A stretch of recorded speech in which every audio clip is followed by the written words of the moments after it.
Assalamualaikum warahmatullahi wabarakatuh. Alhamdulillahirrahmanirrahim. Wassalatu wassalamu ala asrofil anbiya'i wal mursalin wa ala alihi wassabihi rasulillah ajma'in.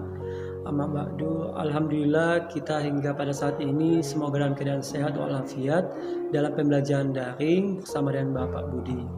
Di sini kita akan masuk kepada materi yang pertama bagi anak kami kelas 10, yakni aku selalu dekat dengan Allah Subhanahu wa taala. Sebelum memulai pembelajaran kali ini, ada angka baiknya kita sama-sama baca doa sebagaimana kita belajar di dalam kelas. Bismillahirrahmanirrahim. Raditu billahi rabba wa bil islami dina wa bi Muhammadin nabiyya wa rasula. Rabbil zidni ilman warzuqni fahma. Kami ridho Allah Subhanahu wa taala sebagai Tuhanku, Islam sebagai agamaku, Nabi Muhammad sebagai nabi dan rasul. Ya Allah, berikanlah kemudahan ilmu dan pengertian yang baik kepada aku. Alhamdulillah kita pada saat ini masuk pada materi yang pertama, yakni aku selalu dekat dengan Allah Subhanahu wa taala. Sebelum kita mempelajari bab ini, di sini Bapak akan menjelaskan ada beberapa hal yang akan kita bahas di materi kali ini. Yang pertama, membuka relung hati. Yang kedua, membahas tentang pengertian Asmaul Husna dan beberapa yang akan kita kaji di sini seperti Al-Karim, Al-Mu'min, Al-Wakil, Al-Matin, Al-Jami, Al-Adil dan Al-Akhir. Di sini juga kita akan mengetahui tentang contoh-contoh penerapan perilaku mulia dalam kehidupan sehari-hari menerapkan Asmaul Husna yang dimiliki oleh Allah Subhanahu wa taala. Membuka relung hati. Anak-anakku sekalian, beragam cara yang ditempuh oleh seseorang muslim untuk mendekatkan diri kepada Sang Pencipta Allah Subhanahu wa taala, baik dengan cara bertafakur, merenung ataupun dengan cara berzikir. Ada pula seseorang yang dekat dengan Allah Subhanahu wa taala setelah dikenai musibah dari Allah Subhanahu wa taala. Demikianlah Allah Subhanahu wa taala membuka cara atau jalan kepada seseorang atau kita untuk dekat dengannya.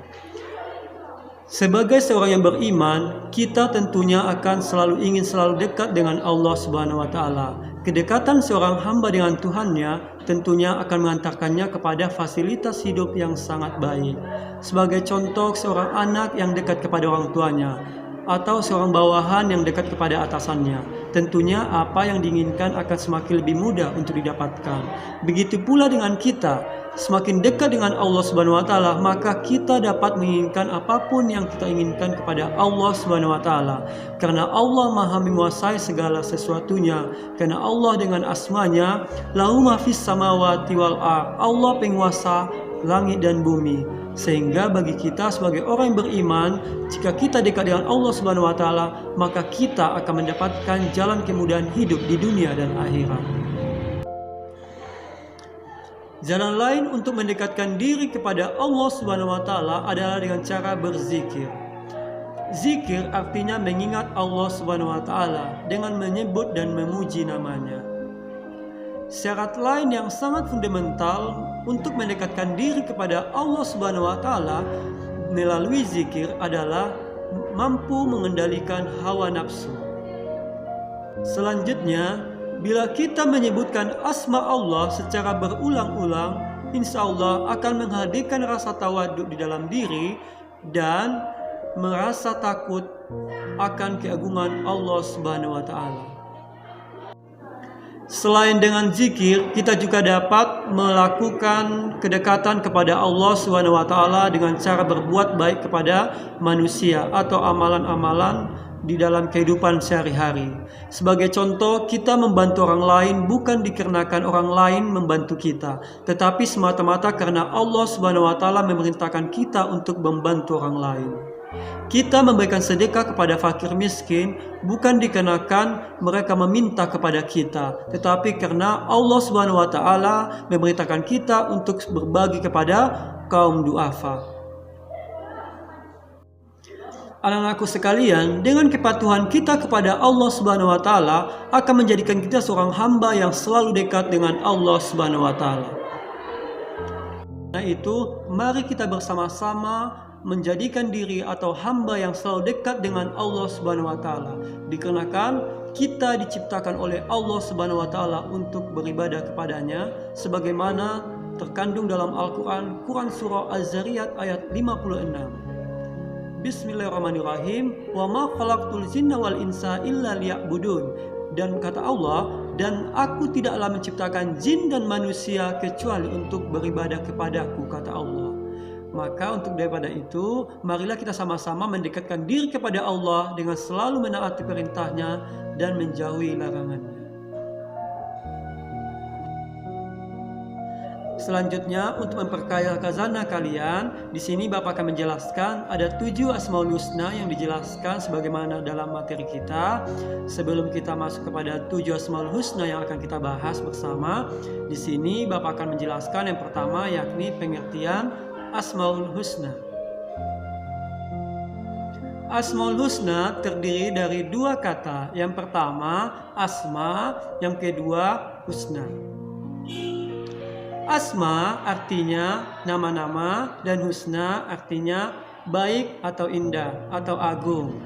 Jadi Asmaul Husna maknanya adalah nama-nama yang baik atau indah yang dimiliki oleh Allah Subhanahu wa taala.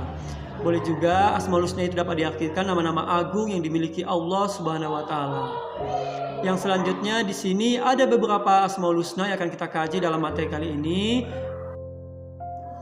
Jadi dapat kita simpulkan bahwa makna Asmaul Husna adalah nama-nama yang baik lagi indah yang hanya dimiliki oleh Allah Subhanahu wa taala sebagai bukti keagungannya. Sebagaimana Allah Subhanahu wa taala berfirman dalam Quran surah Toha ayat 8. Bismillahirrahmanirrahim. Allahu la ilaha illahu lahul asmaul husna.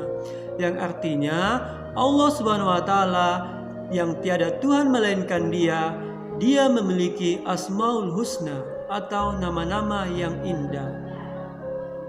Selain dari Quran surah Toha ayat 8 tadi, di sini juga ada hadis yang diriwayatkan oleh Bukhari yang menjelaskan tentang asma Allah Subhanahu wa taala, yaitu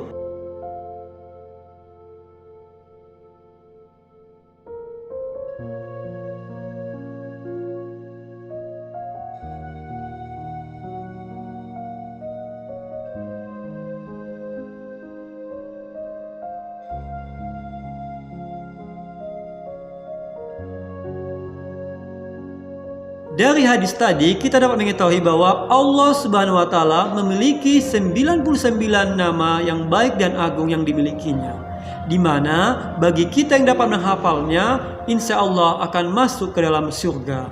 Maksudnya di sini kita bukan hanya sekedar menghafal atau mengetahuinya, tetapi dalam mengamalkan dan menerapkan perilaku yang sesuai dengan asma Allah Subhanahu wa taala tersebut. Insya Allah, jika kita mampu menghafal dan mengamalkan sesuai dengan asmanya Allah Subhanahu wa taala, insya Allah kita akan masuk ke dalam surga. Pada materi bab ini nantinya kita akan membahas ada 7 Asmaul Husna yang dimiliki Allah Subhanahu wa taala. Di antaranya yang pertama Al-Karim, yang artinya Allah Maha Mulia.